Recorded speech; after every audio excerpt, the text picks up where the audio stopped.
Everyone, it's Emily Fox. Today's video is going to be my March wrap-up. I am not going to be finishing any more books this month. You'll see why. I'm in the middle of 5. So I thought it would be fine to do my wrap-up right now, and I finished technically 12 books this month. It's gonna be a long one. Bear with me. No more reading slumps. I said technically because I did finish this one on the first day of March, but I talked about it in my wrap up. I had an hour left in my audiobook. This was really great if you're looking for a nonfiction about cancer. It's not the most recent one anymore, but it was well worth the hype. Everyone is always putting this on the list of like must-read science-y nonfiction. Definitely worth it. Let's start with the best book that I've read this month because I can. Adulthood Writes by Octavia E. Butler. I'm putting on the screen because my edition, I still hate it. The whole trilogy is there. We'll read the whole thing because this was awesome. It is an adult sci-fi, and it is one of the weirdest book I've ever read in a good way. First contact with aliens, humanity destroys themselves with nuclear war. Alien swoops in just in time to save a couple of the survivors and try to figure things out.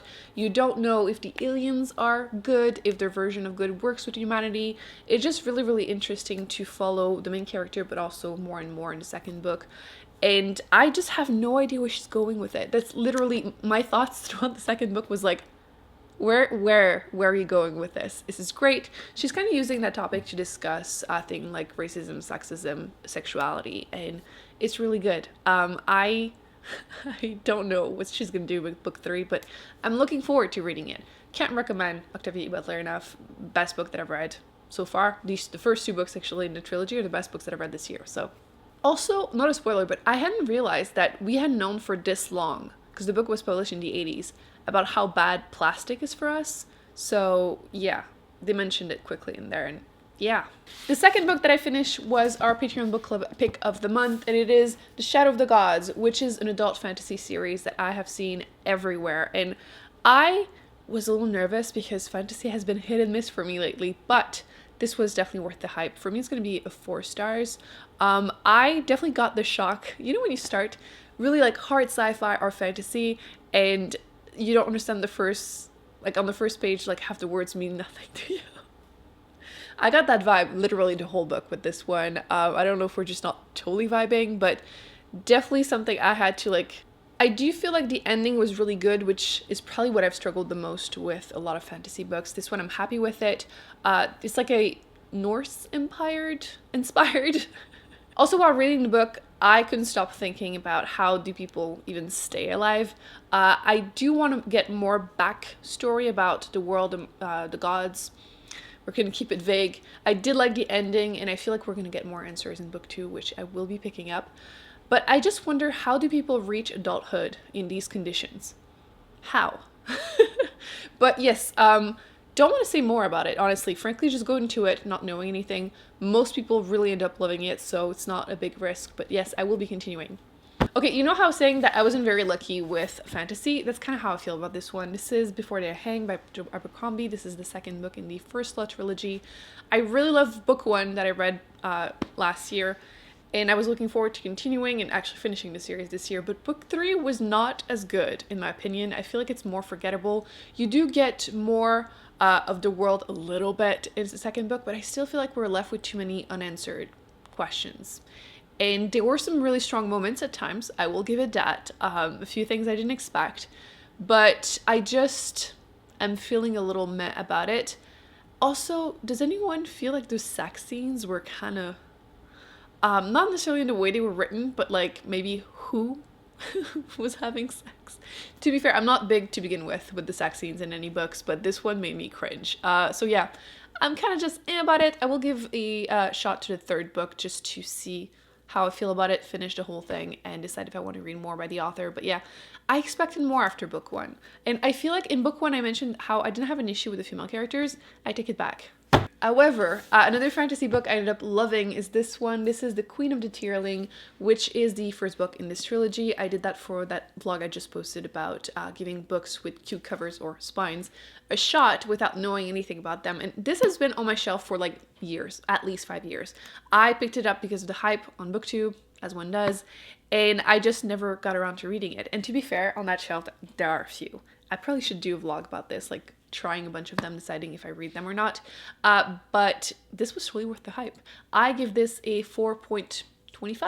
I really enjoyed it, could not put it down, and I was actually excited. I would wake up in the morning and be like, okay, when do I have time today to make time to read this? I haven't felt like this in forever.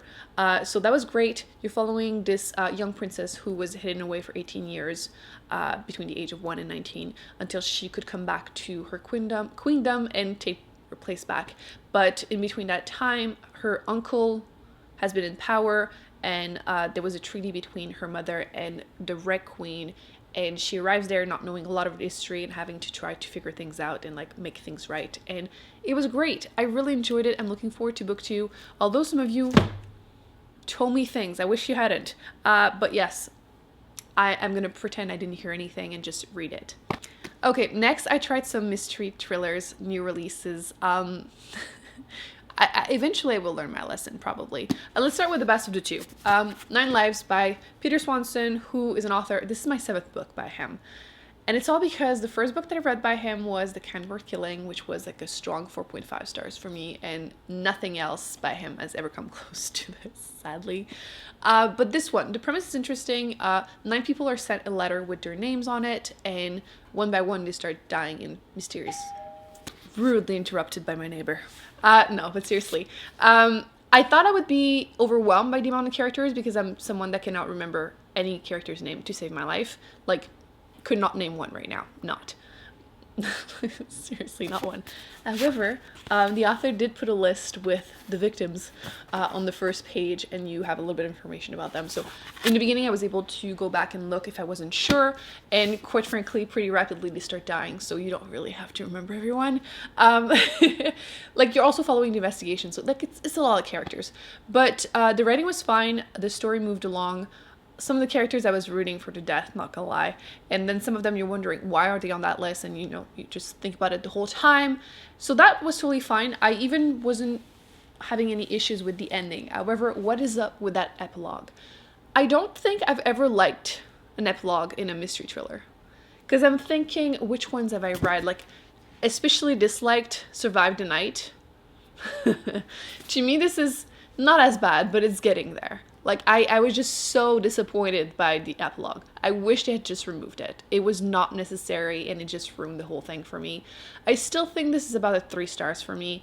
Like, between his other books, it's probably like number 3 or 4 if I were to rank them. It's a little similar to 8 Perfect Murders, if you want an idea. I feel like for me this would be a good beach read, which might not make sense because it happens between September and like months later. But quite a few of the scenes happen close to the beach, so it gave me beach reads vibes. Just go with it. But yes, I'm kind of on the fence with it because it was fine until we got to that portion. The worst part is that I vlogged myself reading this book. I was reading it, in a day kind of thing, which, quick read. But the vlog was so boring because there wasn't anything I could really say about the book, so that was scrapped. The other mystery thriller I read was Rock, Paper, Scissors by Alice Feeney, which 97,000 people rated it on Goodreads, and the average is 4.01, and I'm giving it 2. I feel like is it me? It's probably me.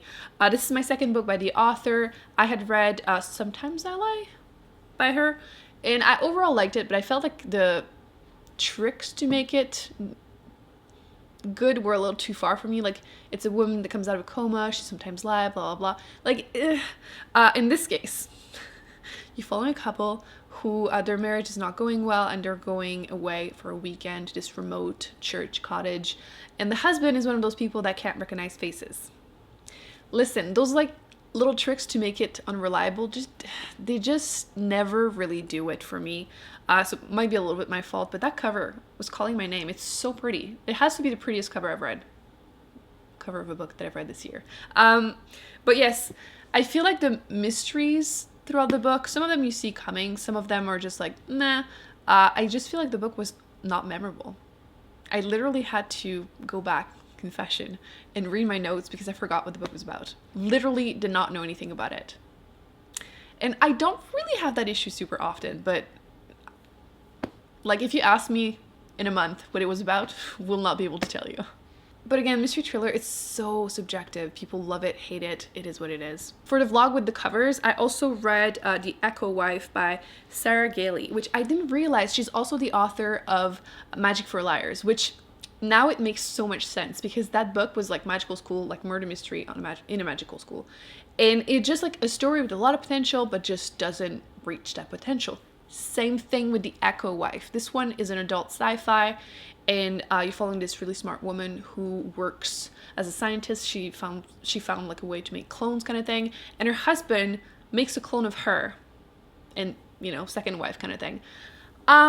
Which, that's fine. That could be a really interesting premise, but this turned out to be more like a domestic thriller, sci-fi, domestic sci-fi. Like you mix domestic thriller with sci-fi.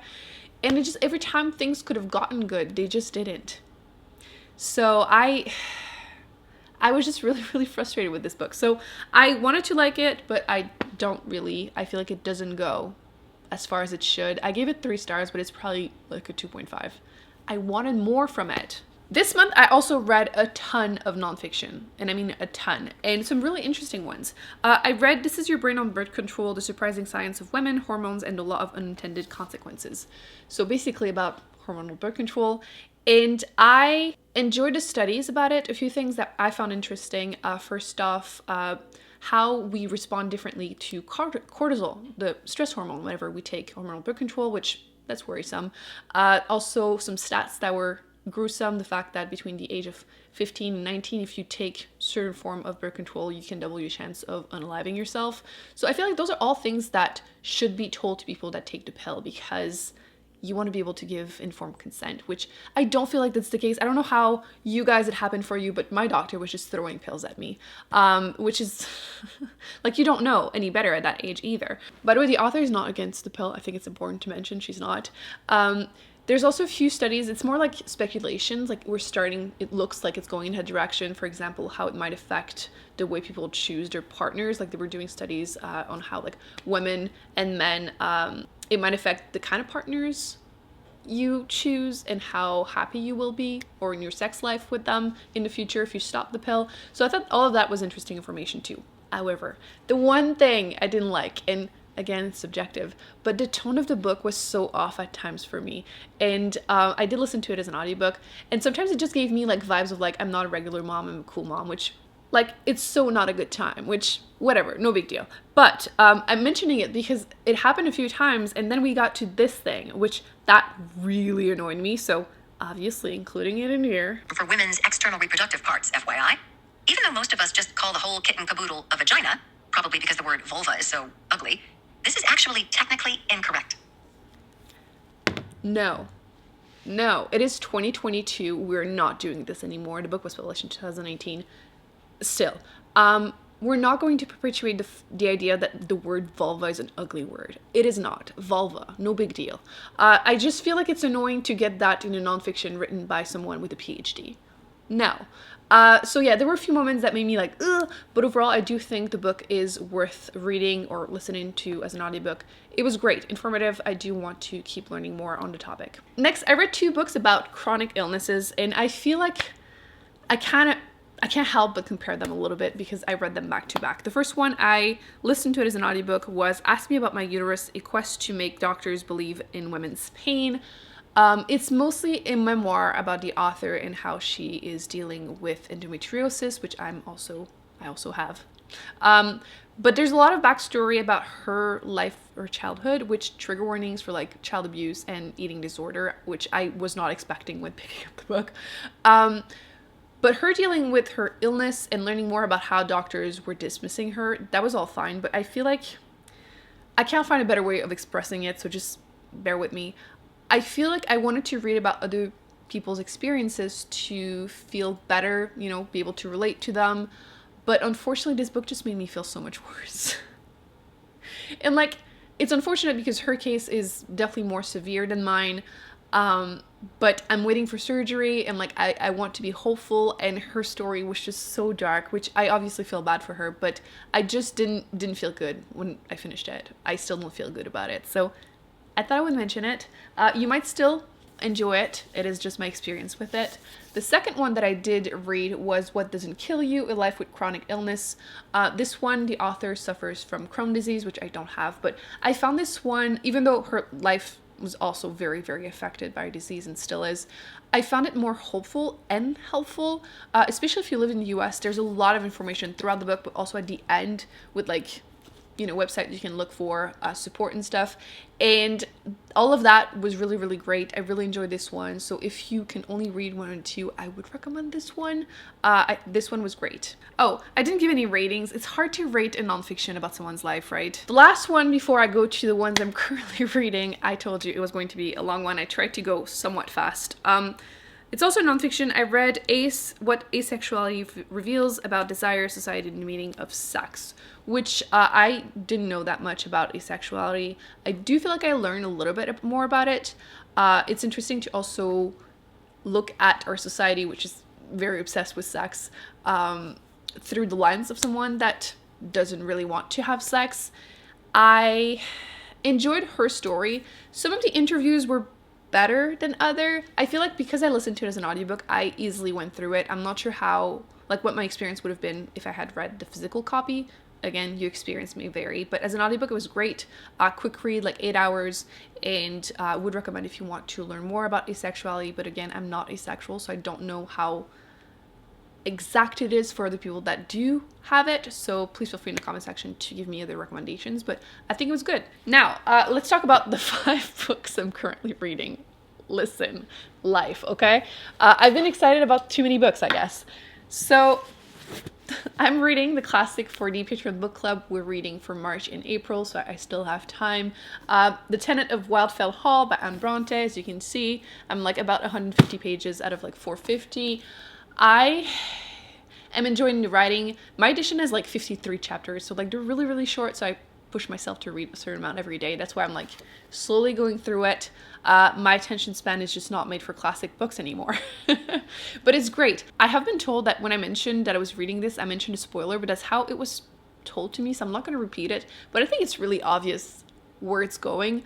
You're following this man who is writing a story to his friend, a letter. And there's this woman who moves to her little town, and she has her son. She's widow, and she just doesn't want to deal with anyone. She's trying to be just, you know, wanting everyone to leave her alone, and he's developing a huge crush on her and just harassing her, in my opinion. But yes, that's what's been going on so far. So far I'm enjoying it, and I want to see where it's going, but I kind of have a feeling where it's going. I have been also reading All About Love by Bell Hooks, which is about love and how with our society, with the patriarchy and capitalism, it's basically impossible to truly feel love, like a proper love with people. So she's talking about that, and I'm assuming towards the end she's mentioning more like possible solutions. So looking forward to that. So far enjoying it. I'm at page 145. Chapter 9, and so far so good. I also started 2 different audiobooks because I cannot be stopped, clearly. Well, actually, the real story is that I started Sister Outsider by Audre Lorde, which she's a Black lesbian feminist, and I wanted to hear more about what she has to say. It's like essays and speeches from her. And the first one was kind of long and about like her trip to Russia, and I just got really confused. I was listening to it like pretty late, and like I just wasn't sure this was what I was looking to read. But then I got a couple days later to the portion that is actually more like different essays, which are more relevant and make more sense to me. It might just be me, sleepy state kind of thing. But yes, I'm currently 23% into it, and now I'm enjoying it. But because of that, I started another one. That's the story. The Disordered Cosmos, A Journey into Dark Matter, Space-Time, and Dream Deferred. The author is a Black woman with a PhD in physics, and she's talking about, in the beginning, especially her favorite things about physics and how she got into studying like dark matter, which I think is really interesting. And I want to know, like, she's supposed to be also talking about like her experience into academia, because as a Black woman, obviously she's experiencing racism and sexism. And I'm assuming we're going to get that more of that soon. But yes, I didn't want to mention the beginning because I'm at 21%. It's heavy on the science, so if you really don't care about that, you might not really love it. But I will let you know in my wrap-up if we get more of the rest, and I'll let you know if it's worth the read. So far, I think it's really interesting. Last but not least, I started this one because, again, I'm a dum-dum. This is Arcanum Unbounded by Brandon Sanderson. I started the first story, which is The Emperor's Soul, and I'm like 40 pages into the book. I just needed something quicker because I was reading these two, you know, a couple chapters every day, and then I wanted to read something else that wasn't super slow, so I started reading this. I have issues, but so far so good. I will read the whole thing this month for sure, in April. I feel like this was kind of chaotic, but I had a really good reading month. I know that like half of them were kind of disappointing, but to be fair, so far my year has not been great reading wise, and I think I have found a couple new favorites. At least, I mean, 3 of the fiction books were over 4 stars, which I'm very happy with, and then some really great nonfictions too, which I have been doing really good with nonfiction. It was one of my challenges to read more, and I read like 4, well, plus the cancer one, like finished 5 in a month. Who am I? So that's going to be it. I hope you enjoyed my wrap up. Please let me know in the comment section if you have read any of these. I want to discuss them with you. I will be putting more videos on the screen that I recommend you check out, and I will see you in an upcoming video very soon. Bye.